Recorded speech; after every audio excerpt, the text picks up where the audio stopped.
Every human being, every man and woman must remember about their past, because everyone has memory. Memory is an integral part of every human being. So everyone must remember.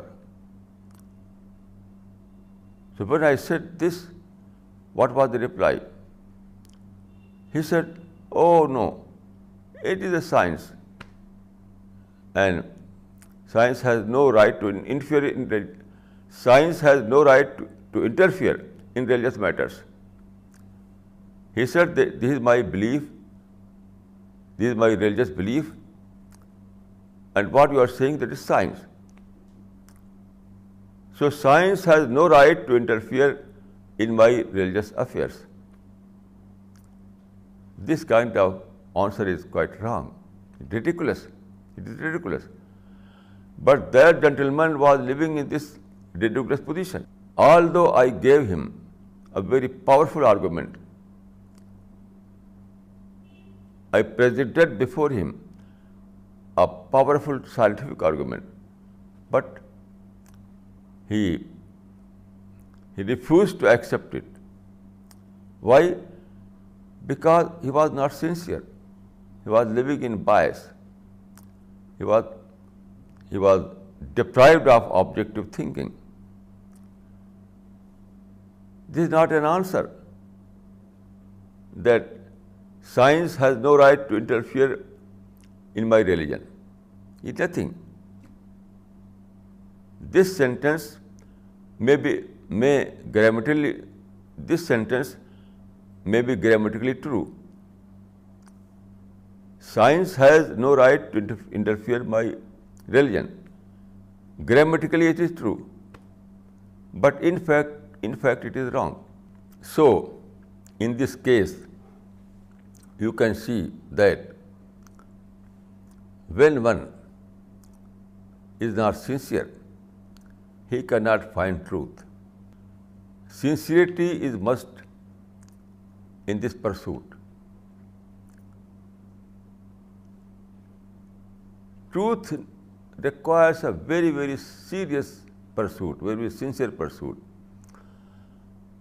So one who is deprived of this quality, he cannot find truth.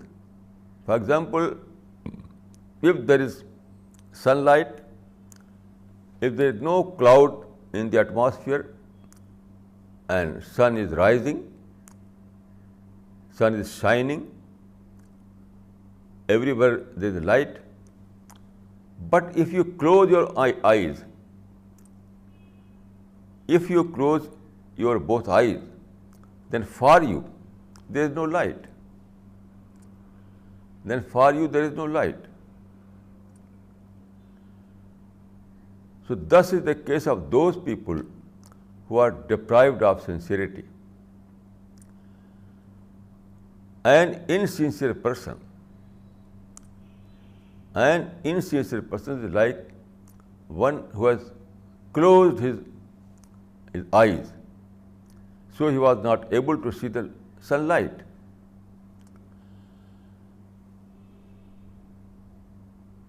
So this is the second condition towards finding the truth.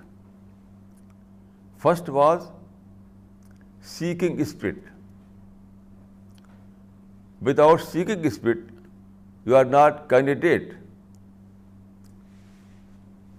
to this pursuit, to this campaign. The first prerequisite or first condition is that you must have seeking spirit. Seeking spirit means the truth is your sole concern. You are a person that can say that I cannot live without truth. Without truth, all those things are meaningless for me. All those palaces, all those bank balance, all those comforts and luxuries, all those entertainment, all those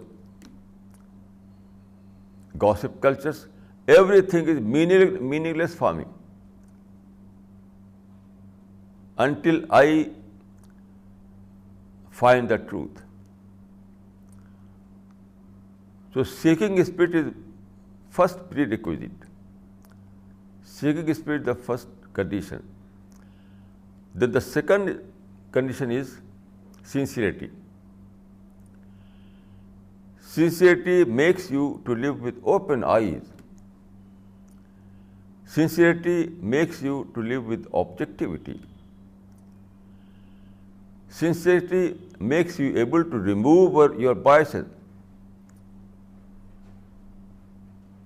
Sincerity makes you able to see things in a realistic manner. So this is the second condition. Sincerity is the second condition. Then let us take the third condition. According to my experience,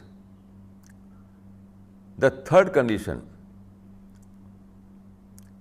in this pursuit is readiness to surrender before reason. This is the third condition. Now, to illustrate this point, I will give an example. In 1965, I was in Lucknow. So, I happened to meet a scholar. He was a philosopher. He was MA in philosophy. MA in philosophy. Then he prepared his thesis on Bertrand's philosophy. You know, Bertrand Russell was an atheist, perhaps greatest atheist of this time. So he was influenced by the Bertrand Russell's thought, and he became an atheist. I was a believer in God. I was a believer and he was an atheist. So there was a difference between the thinking. During conversation, he said that, what criterion do you have to prove the existence of God? I remember that place. It was a great experience of my life. So he asked, what criterion do you have to prove the existence of God? Then there is a pause. After a little pause, I said, the same criterion which you have to prove anything else, I have the same criterion which you have to prove anything else. And he became silent. Conversation reached to the end. It was shortest dialogue, perhaps in history. One question, one answer. And it was the dialogue ended. Perhaps it was the shortest dialogue in the history. He said, what criterion do you have to prove the existence of God? I said, the same criterion you have to prove anything else. And the dialogue finished. Why? Why? It was not mysterious. There is no mystery in this dialogue. The reason was that this gentleman was a learning person.